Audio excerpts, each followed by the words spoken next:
Here is the finished rack, and it's not looking too bad. There's quite a few little niggles here. I made some mistakes, but overall I'm quite happy with how it turned out. Just to give you an idea of scale, there's a 900 gram male in here, so it's a really decent sized tub. This isn't a permanent enclosure for him, he's just in here temporarily because he's off food. And I'll just show you a comparison between this tub size and the 33 litre rubs. A lot of people keep their adults in here, so you can see this is a really good size for a hatchling rack. Okay, first up now I've got the metal iodidrol cut to size. And the first thing you're going to do when you get your metal is just run through it, check that, make sure it's all there, you've got the right number of pieces and they're the right size. Some of mine were not the right size. You can see these pieces here, they're way off. So you want to check that before you start work on them. Also check you've got all the connectors and everything. So I somehow managed to miss that I didn't have enough connectors. When I came to assemble it, I couldn't put it together. And we want to do the same with the bars, just go through them, check them. Obviously be careful, the edges on these are very, very sharp. They've got rough bits and stuff. You don't want an aluminium splinter, it's really not fun. So we just go through and measure everything, make sure it's all there, they're all the right size. And then we go ahead and clean it all up. I'm just using a cheap kitchen degreaser. You don't need to be too careful here, just get them roughly tidied up, because they're going to get messy again while you're working. Next we just file it all up, make sure you clean everything up from the inside of the tubes. And make sure you file the inside as well. Just get in there to take all the rough edges off. Any little bits trapped in there will make it harder to push the connectors in. And then you can see the end of these, their cuts are not great, they're all over the place. So I taped them together, squared them up and just filed it down. It's a little bit of work, but it has to be done. And then I just check roughly with a square. I taped them all together, or kept them taped together to the markings. So we initially make a mark with a permanent marker. And you can see my last mark here just landed on the tape, so I need to trim that tape off.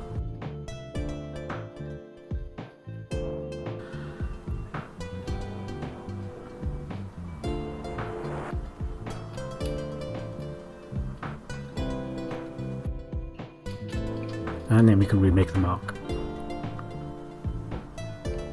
Next I use a square just to check that all my marks are okay and I haven't made a mistake. And then we can go ahead and make the final mark with the scribe.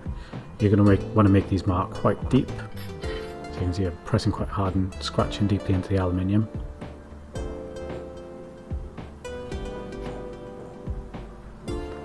And then we use a combination square, measure the bar just to check the size, so we set it just under 13mm on the scribe.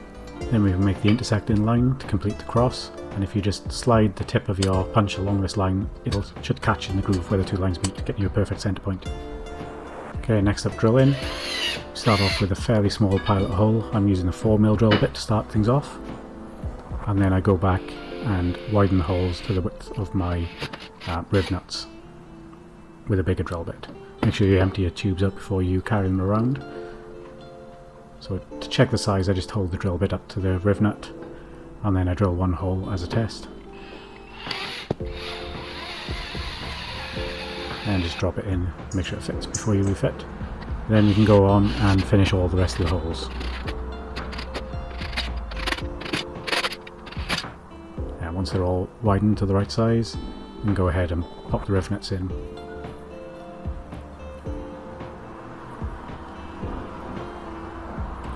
Okay, onto the casters. The first thing I do is mark where the corner connector inserts will end so my screws don't affect them. Then I use a drill bit the size of the hole of the caster bracket to mark a centre point, go back, drill my pilot hole with a 4mm bit, and then widen the hole to the size of the riv nut.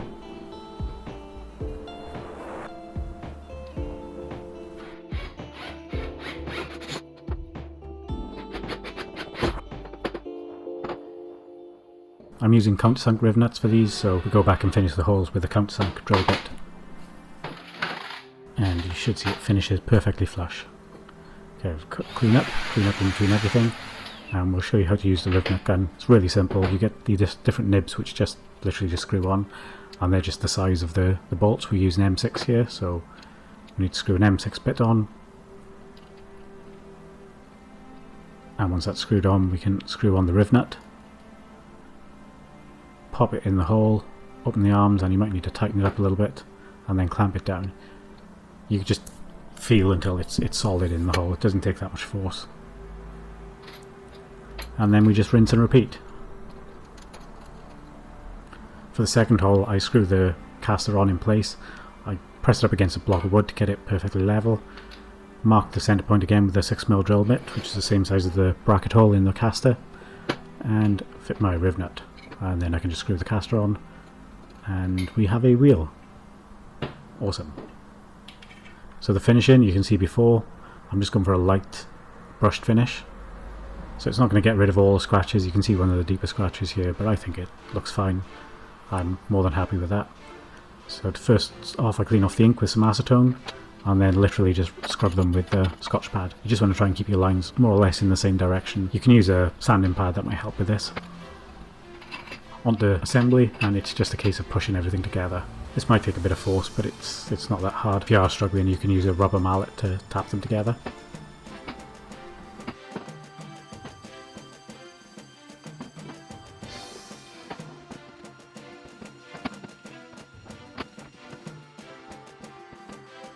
I actually found it was easier to assemble the middle pieces and then just slide on the end pieces, as you see here. That way you don't have to twist any of the bars or try and turn them out of angled shape. And then we can just squeeze on the uprights. I've marked the inside of the tube so I know which ones go where, which one's up and which way's down. So we just check that and make sure we get them on the right way.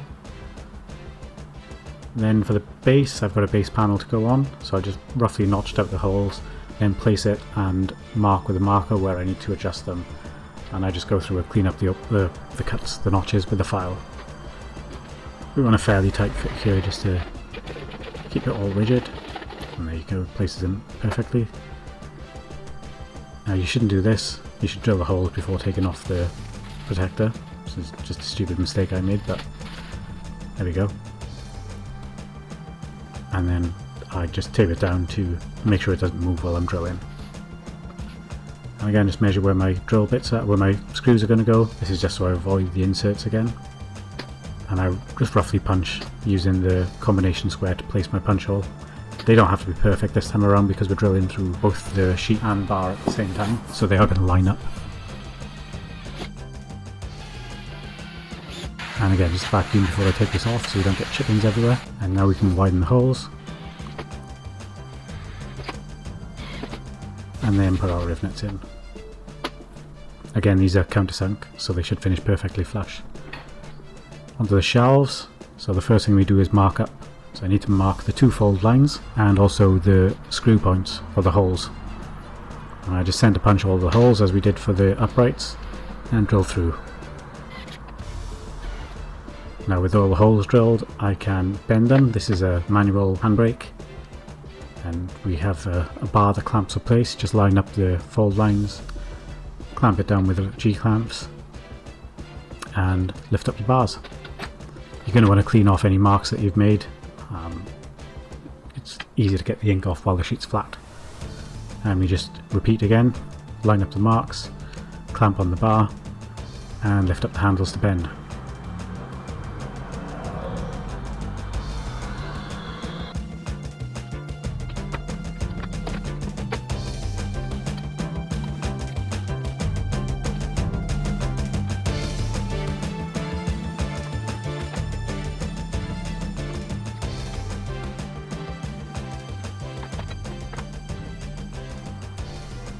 Next up, the switch panels.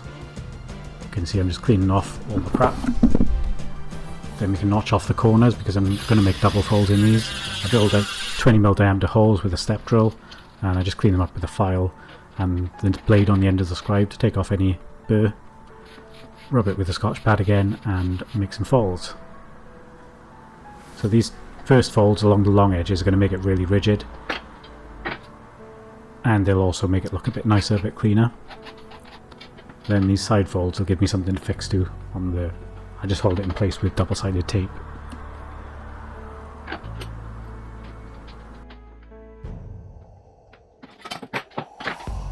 There you go, you can see it's really stiff. Unfortunately I bent this one backwards somehow, not quite sure how I managed to do that, but you can see the drill scuff there. Then the switches just pop in, they're panel mount switches, so they're our first hole's a little bit tight, so I need to go back and go over that with the file. But yeah, they just push into place with that cleaned up. The last switch will fit in. You can see I've also got my switches slightly out of alignment, which is really disappointing. And then we can just pop the panel in. The thermostat panel is basically the same. I just roughly cut out with a Dremel and then cleaned up the holes with the file. Wiring is really straightforward. First of all, we've got a fairly heavy duty cable and a good plug, and they just wire as you normally would. Then I thread that through a hole I drilled in the bottom of the bar, run it through into a junction box. I'm using these Wago connectors. They're really easy to use. You just push in the cable and push down the clamp, and then they slide into this little junction box. You can see the cable's a bit too thick for this junction box, just because I got cable with extra insulation on it.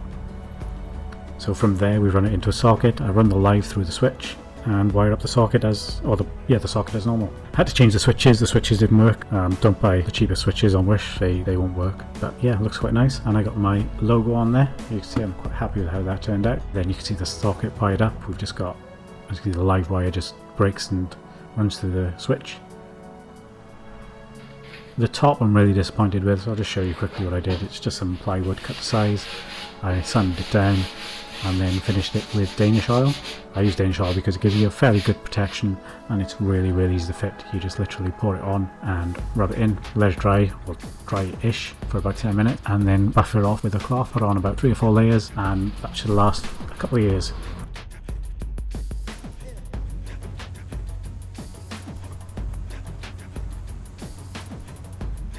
So here's the finished rack. You can see the top, it's, like I said, it's not great. It's just held on with heavy duty Velcro. This Velcro is surprisingly strong. It's like 3 kilograms per square inch, so don't use too much. You can see the sockets all wired in. They look okay. The thermostats are plugged into the sockets. The cable's a bit of a mess, but I'll tidy that up at some point. It's hidden anyway for now, so it doesn't really matter. The tape, ignore that, that's just to cover the LEDs. The heat cables are then plugged into the thermostats, and if I pull out this drawer, I'll show you the heat cable underneath.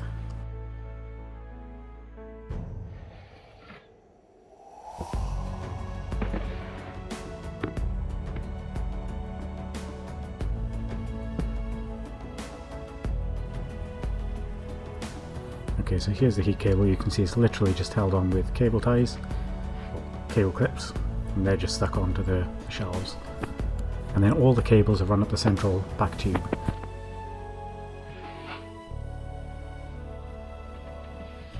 You can see I messed up the switch panel. I don't know how I did this, but somehow I managed to bend it the wrong length.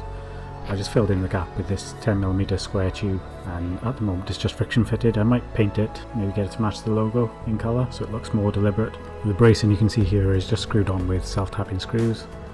So they're literally just fitted like that, and they are from an IKEA shelving unit. Here's the Ivar shelving unit here, and my old rack as well. Might as well take a quick look at this while we're here. It's still looking pretty tidy, I think, for a 12-month-old rack.